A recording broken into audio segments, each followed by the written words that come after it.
بسم اللہ الرحمن الرحیم۔ صحیح بخاری حدیث نمبر 23۔ ترجمہ۔ رسول اللہ صلی اللہ علیہ وآلہ وسلم نے فرمایا، میں سونے کی حالت میں تھا کہ میں نے یہ خواب دیکھا کہ لوگ میرے سامنے پیش کیے جاتے ہیں اور ان کے بدن پر قمیض ہے۔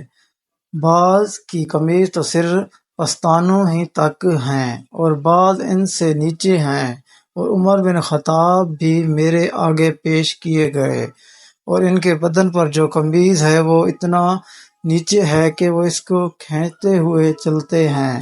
صحابہ نے عرض کیا کہ یا رسول اللہ صلی اللہ علیہ وآلہ وسلم، آپ نے اس کی کیا تعبیر لی؟ آپ صلی اللہ علیہ وآلہ وسلم نے فرمایا کہ اس کی تعبیر دین ہے۔ حدیث نمبر 24۔ ترجمہ۔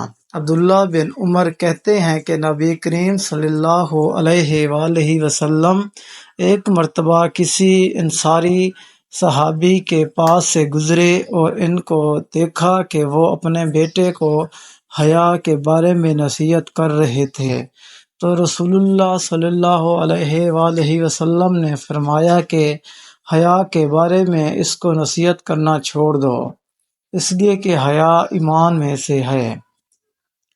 حدیث نمبر 25۔ ترجمہ۔ رسول اللہ صلی اللہ علیہ وآلہ وسلم نے فرمایا، مجھے یہ حکم دیا گیا ہے کہ میں لوگوں سے اس وقت تک جنگ کروں جب تک کہ وہ اس بات کی گواہی نہ دینے لگیں کہ اللہ کے سوا کوئی معبود نہیں، اور یہ کہ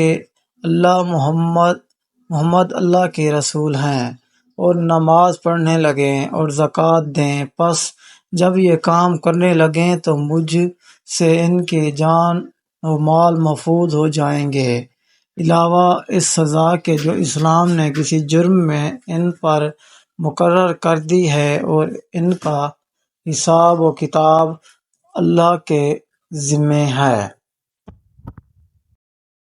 حدیث نمبر 26۔ ترجمہ۔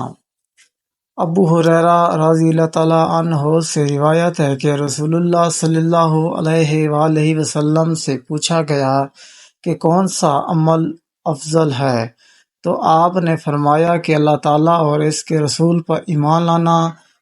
کہا گیا کہ پھر کون سا؟ آپ نے فرمایا کہ اللہ تعالیٰ کی راہ میں جہاد کرنا۔ کہا گیا کہ اس کے بعد کون سا؟ آپ نے فرمایا کہ حج مبرور یعنی مقبول حج۔ حدیث نمبر 27۔ سعد بن ابی وقاص سے روایت ہے کہ رسول اللہ صلی اللہ علیہ وآلہ وسلم نے کچھ لوگوں کو مال دیا اور سعد بھی وہاں بیٹھے ہوئے تھے۔ رسول اللہ نے ایک ایسے شخص کو چھوڑ دیا جو مجھے سب سے اچھا معلوم ہوتا تھا، تو میں نے عرض کیا کہ یا رسول اللہ، کیا وجہ ہے کہ آپ نے فلاں شخص سے اعراض کیا؟ اللہ کی قسم میں اسے مومن سمجھتا ہوں۔ آپ نے فرمایا کہ مومن سمجھتے ہو؟ تو میں نے تھوڑی دیر سکوت کی، پھر جو کچھ مجھے اس شخص کے بارے میں معلوم تھا اس نے مجبور کر دیا، اور میں نے پھر وہی بات کی، یعنی یہ کہا کہ کیا وجہ ہے کہ آپ نے فلاں شخص سے اعراض کیا؟ اللہ کی قسم میں اسے مومن جانتا ہوں۔ تو آپ نے فرمایا، مومن جانتے ہو یا مسلم؟ پھر میں کچھ دیر چپ رہا۔ اس کے بعد جو کچھ میں اس شخص کے بارے میں جانتا تھا اس نے مجھے مجبور کر دیا، اور میں نے پھر اپنی بات کہی، اور رسول اللہ نے پھر وہی فرمایا۔ بالآخر آپ نے فرمایا کہ اے سعد، میں ایک شخص کو اس خوف سے کہ ایسا نہ ہو کہ اگر اس کو نہ دیا جائے تو وہ کافر ہو جائے، اللہ تعالیٰ اس کو آگ میں سرنگوں نہ ڈال دے۔ دوسرا شخص مجھے اس سے زیادہ محبوب ہوتا ہے، اس کو نہیں دیتا کیونکہ اس کی نسبت ایسا خیال نہیں ہو۔ حدیث نمبر 28۔ ترجمہ۔ عبداللہ بن عمرو سے روایت ہے کہ ایک شخص نے رسول اللہ سے پوچھا کہ کون سا اسلام بہتر ہے، تو آپ نے فرمایا کہ لوگوں کو کھانا کھلاؤ اور جسے جانتے ہو اور جسے نہ جانتے ہو سب کو سلام کرو۔ حدیث نمبر 29۔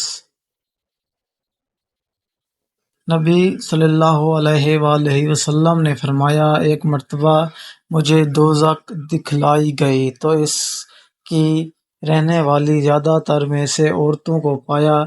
وجہ یہ ہے کہ وہ کفر کرتی ہیں۔ عرض کیا گیا، کیا اللہ کا کفر کرتی ہیں؟ تو آپ نے فرمایا، شوہر کا کفر کرتی ہیں، وہ احسان نہیں مانتی۔ اے شخص، اگر تو کسی عورت کے ساتھ ایک زمانہ دراز تک احسان کرتا رہے، بعد اس کے کوئی خلاف بات تجھے سے دیکھ لے تو فوراً کہہ دے گی کہ میں نے تجھ سے کبھی آرام نہیں پایا۔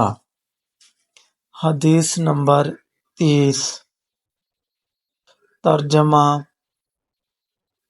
احنف بن قیس کہتے ہیں کہ جنگ جمل کے وقت میں اس مرد علی المرتضیٰ کی مدد کرنے چلا تو راستے میں مجھے ابوبکر مل گئے۔ انہوں نے پوچھا کہ تم کہاں جانے کا ارادہ رکھتے ہو؟ میں نے کہا، اس مرد علی المرتضیٰ کی مدد کروں گا۔